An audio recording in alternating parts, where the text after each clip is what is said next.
दर्शकवृन्द नमस्कार। सरकारले जेठ 15 गते बजेट भाषण मार्फत सुरक्षाकर्मीको सेवा तथा तलबमा वृद्धि गरेको छ। आर्थिक वर्ष 78-79 को बजेट मार्फत प्रहरी कर्मचारीहरूको बढेको तलब तथा सुविधा सम्बन्धी आजको भिडियो अन्त्यसम्म हेर्नुहोला र हाम्रो च्यानललाई सब्स्क्राइब गर्नुभएको छैन भने जरुर सब्स्क्राइब गरी बेल आइकन थिच्न नबिर्सनुहोला।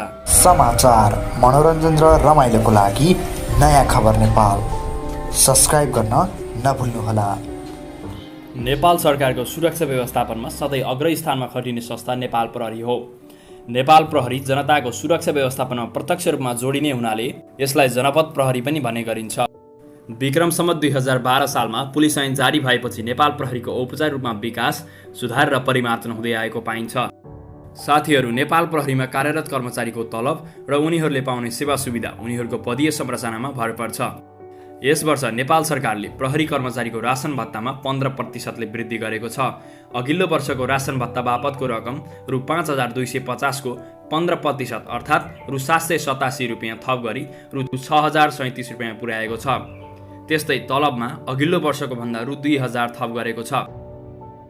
साथीहरू, अब थपिएको तलब अनुसार कुन दर्जाको प्रहरी कर्मचारीको तलब कति भयो त? नन कम्बाइन्ड अर्थात् कार्यालय सहयोगी वा रिक्रुट कर्मचारी। प्रहरी पोसाकमा वर्दी मात्रै भएको पोसाक नन कम्बाइन्ड कर्मचारीहरूको दर्जानी चिन्ह हो। उनीहरूको मासिक तलब 21480 र राशन भत्ता 6037 गरी कुल 27517 रुपियाँ भएको छ। प्रहरी जवान। नेपाल प्रहरीको पोसाकमा कुममा रिबनको फिता दर्जानी चिन्ह भएका प्रहरी कर्मचारी पुलिस जवान हुन्। नेपाल सरकारको राजपत्र अनङ्कित चतुर्थ श्रेणीमा पर्ने उनीहरूको मासिक तलब 22680 हुन्छ।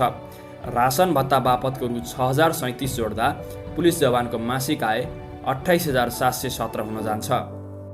प्रहरी हवलदार। पोसाकमा कुममा रिबनको 3वटा फिता आकारको दर्जानी चिन्ह भएका प्रहरी कर्मचारी हुन् प्रहरी हवलदार। नेपाल सरकारको राजपत्र अनङ्कित तृतीय श्रेणीमा पर्ने प्रहरी हवलदारको मासिक तलब रु 24010 हुन्छ भने राशन भत्ता बापतको रकम रु 6037 रुपियाँ जोड्दा प्रहरी हवलदारहरूले कुल 30047 रुपियाँ प्राप्त गर्छन्। प्रहरी सहायक निरीक्षक अर्थात् असै। वर्दीमा 1 तारा अङ्कित दर्जानी चिन्ह भएका प्रहरी कर्मचारी हुन् प्रहरी सहायक निरीक्षक। नेपाल सरकारको राजपत्र अनङ्कित द्वितीय श्रेणीमा पर्ने प्रहरी सहायक निरीक्षकको तलब रु 28560 हुन्छ र राशन भत्ता बापतको रकम समेत जोड्दा उनीहरूको मासिक आय रु 34597 हुन जान्छ। प्रहरी नायब निरीक्षक अर्थात् सै। 2वटा तारा अङ्कित दर्जानी चिन्ह भएको वर्दी लगाउने प्रहरी कर्मचारी हुन् प्रहरी नायब निरीक्षक। नेपाल सरकारको राजपत्र अनङ्कित प्रथम श्रेणीका कर्मचारी प्रहरी नायब निरीक्षकको मासिक तलब रु 30200 हुन्छ भने राशन भत्ता रु 6037 जोड्दा कुल 36237 रुपियाँ हुन्छ। प्रहरी निरीक्षक अर्थात् पुलिस इन्सपेक्टर। प्रहरी पोसाकमा खुकुरी, डन्डा, क्रस अङ्कित दर्जानी चिन्ह भएका प्रहरी कर्मचारी हुन् प्रहरी निरीक्षक। नेपाल सरकारको राजपत्राङ्कित तृतीय श्रेणीमा पर्ने पुलिस इन्सपेक्टरको मासिक तलब रु 37990 हुन्छ र राशन भत्ता रु 6037 समेत जोड्दा प्रहरी निरीक्षकले कुल 44037 रुपियाँ प्राप्त गर्दछन्। प्रहरी नायब उपरीक्षक अर्थात् डिएसपी। प्रहरी पोसाकमा खुकुरी, डन्डा, क्रस र 1 तारा अङ्कित दर्जानी चिन्ह भएका प्रहरी कर्मचारीलाई प्रहरी नायब उपरीक्षक भनिन्छ। नेपाल सरकारको राजपत्राङ्कित द्वितीय श्रेणीमा पर्ने डिएसपीको मासिक तलब 42380 हुन्छ र राशन भत्ता समेत जोड्दा एक डिएसपीले कुल रु 48417 रुपियाँ प्राप्त गर्दछन्। प्रहरी उपरीक्षक अर्थात् एसपी। प्रहरी पोसाकमा खुकुरी, डन्डा, क्रस र 2 तारा अङ्कित दर्जानी चिन्हको प्रतिनिधित्व गर्ने प्रहरी कर्मचारी हुन् प्रहरी उपरीक्षक।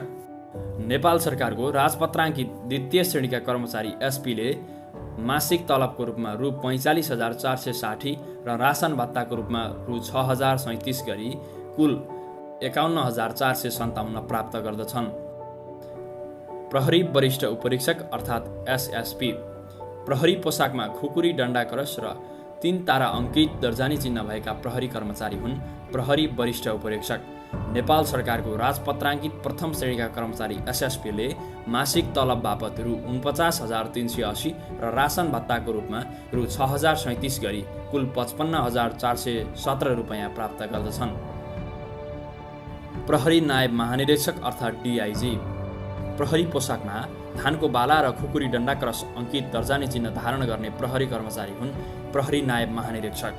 नेपाल सरकारको राजपत्राङ्कित प्रथम श्रेणीमा पर्ने डिआइजीको मासिक तलब रु 53,000 र रासन भत्ता रु 6,037 गरी कुल 59,037 हुन्छ।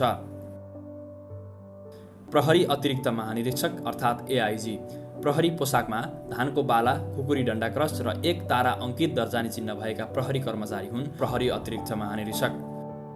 नेपाल सरकारको राजपत्राङ्कित विशिष्ट श्रेणीको कर्मचारीको रूपमा कार्यरत एआइजीले मासिक तलब रु 62,680 र रासन भत्ताको रूपमा रु 6,037 गरी कुल रु 68,717 प्राप्त गर्दछन्। प्रहरी महानिरीक्षक अर्थात् आइजिपी नेपाल प्रहरीको सबैभन्दा उच्च र महत्त्वाकांक्षी पद अर्थात् सङ्गठन प्रमुख प्रहरी महानिरीक्षक हो। मन्त्री परिषदको निर्णयमा प्रहरी अतिरिक्त महानिरीक्षक वा प्रहरी नायब महानिरीक्षकहरू मध्येबाट प्रहरी महानिरीक्षकको छनौट गरिन्छ। नेपाल सरकारको राजपत्राङ्कित विशिष्ट श्रेणीको कर्मचारीको रूपमा कार्यरत आइजिपीले मासिक तलबको रूपमा रु 62,680 र रासन भत्ता रु 6,037 गरी कुल 68,717 प्राप्त गर्दछन्, जुन प्रहरी अतिरिक्त महानिरीक्षक सरहको तलब हो। यसका साथै अतिरिक्त भत्ताको रूपमा नेपाल प्रहरीमा कार्यरत सबै खाले कर्मचारीहरूको प्रहरी सेवामा जोडिएको दिनबाट प्रत्येक वर्ष 1 ग्रेड बराबरको रकम तलबमा थपिँदै आउँछ। 1 ग्रेड भन्नाले 1 दिनको रासन बाहेकको 1 दिनको तलब हो। जस्तै प्रहरी निरीक्षकको रासन बाहेकको तलबको 1 ग्रेड रकम भनेको प्रहरी निरीक्षकको मासिक तलबलाई 30 दिनले भाग गर्दा आउने रकम अर्थात् 37,990 भागा 30 अर्थात् रु 1,266.67 रुपैयाँ हो।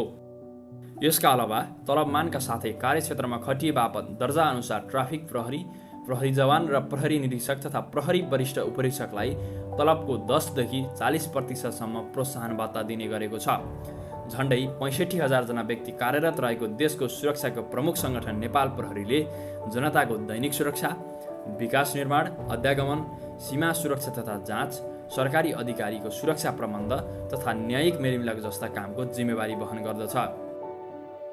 हवस् त साथीहरू, तपाईँहरूलाई आजको भिडियो कस्तो लाग्यो कमेन्ट बक्समा कमेन्ट गर्न नभुल्नुहोला र यदि हाम्रो च्यानललाई सब्स्क्राइब गर्नुभएको छैन भने जरुर सब्स्क्राइब गरी बेल आइकन थिच्न नबिर्सनुहोला। समाचार, मनोरञ्जन र रमाइलोको लागि नयाँ खबर नेपाल सब्स्क्राइब गर्न नभुल्नुहोला।